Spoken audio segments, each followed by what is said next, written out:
Hello students, मैं फिर से एक नया वीडियो लेकर आई हूँ। क्लास 11th के बिजनेस स्टडीज का फर्स्ट चैप्टर में अगला वाला पोर्शन। अगले पोर्शन में हमको पढ़ना है व्यावसायिक क्रियाओं का वर्गीकरण। तो अब हम व्यावसायिक क्रियाओं के वर्गीकरण में मैं थोड़ा शॉर्ट में बता दे रही हूँ कि व्यावसायिक क्रियाएं क्या हैं। तो व्यावसायिक क्रियाएं, जो भी धन उत्पन्न करने वाली क्रियाएं वैध हैं, वो व्यावसायिक क्रियाएं। हम इससे पहले वाले वीडियोस में देख चुके हैं, और आपको फर्स्ट से लेकर 9th तक के पार्ट्स देखना हो तो आप मेरे डिस्क्रिप्शन बॉक्स में देख सकते हैं, वहां पर लिंक दी गई है। तो व्यावसायिक क्रियाएं बहुत डिटेल में मैं पहले समझा चुकी हूँ, इसलिए अभी केवल एक वाक्य में बता रही हूँ कि जो भी धन उत्पन्न करने वाली वैध क्रियाएं हैं वो सारी व्यावसायिक क्रियाएं कहलाती हैं। और ये व्यावसायिक क्रियाओं के अंतर्गत व्यापार, उद्योग और वाणिज्य, ये तीनों आते हैं। अब ये तीनों साधारण बोलचाल की भाषा में एक ही माने जाते हैं, लेकिन व्यवसाय अध्ययन की दृष्टि से व्यापार, उद्योग और वाणिज्य अलग अलग चीजें हैं।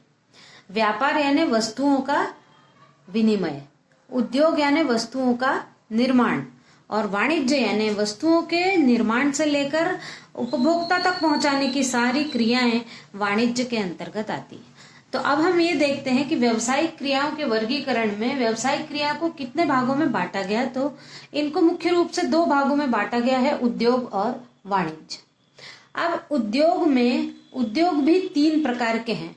यहाँ मैं इस वीडियो में थोड़ा आपको केवल ये 4 शॉर्ट में बता रही हूँ, क्योंकि आगे हमको इसको और विस्तार से पढ़ना है, इसलिए अभी मैं ज्यादा नहीं समझाऊंगी। जब अगले इसमें आएंगे तो एक एक चीज को अच्छी से बताऊंगी, अभी शॉर्ट में बता रही हूँ। तो उद्योग को भी 3 प्रकार के उद्योग होते हैं, 3 भागों में बांटा गया है। प्राथमिक उद्योग, द्वितीयक या गौण उद्योग और तृतीयक उद्योग। अब प्राथमिक उद्योग यानी जो संसाधन हमको प्रकृति द्वारा प्राप्त हैं, वो प्राथमिक उद्योगों के अंतर्गत आते हैं। जैसे खदान से कोई भी वस्तु निकालना, कृषि करना, मछली पालन करना, ये सब प्राथमिक उद्योग है। फिर है प्राथमिक उद्योगों में दूसरा भाग है नर्सरी, पशुपालन और मुर्गी पालन, यानी ये पेड़ पौधे और जीव जंतुओं से संबंधित उद्योग, ये भी हमको प्रकृति द्वारा प्राप्त है, इसलिए प्राथमिक उद्योगों में आएंगे। द्वितीयक उद्योग गौण उद्योगों में प्राथमिक उद्योगों से प्राप्त वस्तुओं पर मनुष्य के द्वारा बुद्धि लगाकर यदि कुछ निर्माण कार्य किया जाता है, इंजीनियरिंग, सीमेंट, चीनी, टेक्सटाइल उद्योग इसके अंतर्गत आते हैं, या फिर रचनात्मक कार्य किया जाता है, सड़कें, नहरें, पुल निर्माण किया जाता है, जो यहाँ से प्राप्त हैं।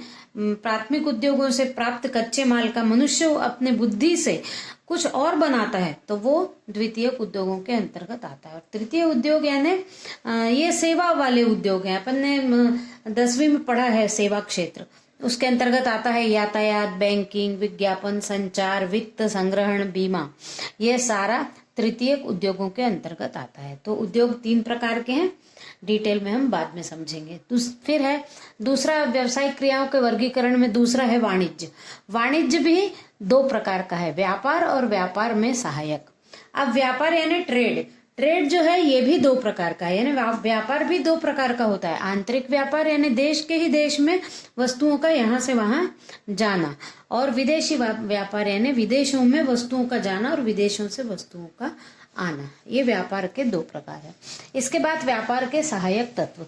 तो व्यापार करने के लिए सहायक तत्व ये हैं परिवहन, विज्ञापन, बैंक, संचार, गोदाम, वित्तीय संस्थाएं और पैकेजिंग, ये सब व्यापार में सहायक बातें हैं। तो अभी अपन ने व्यावसायिक क्रियाओं का वर्गीकरण पढ़ा, अब आगे हम डिटेल में इसको पढ़ेंगे।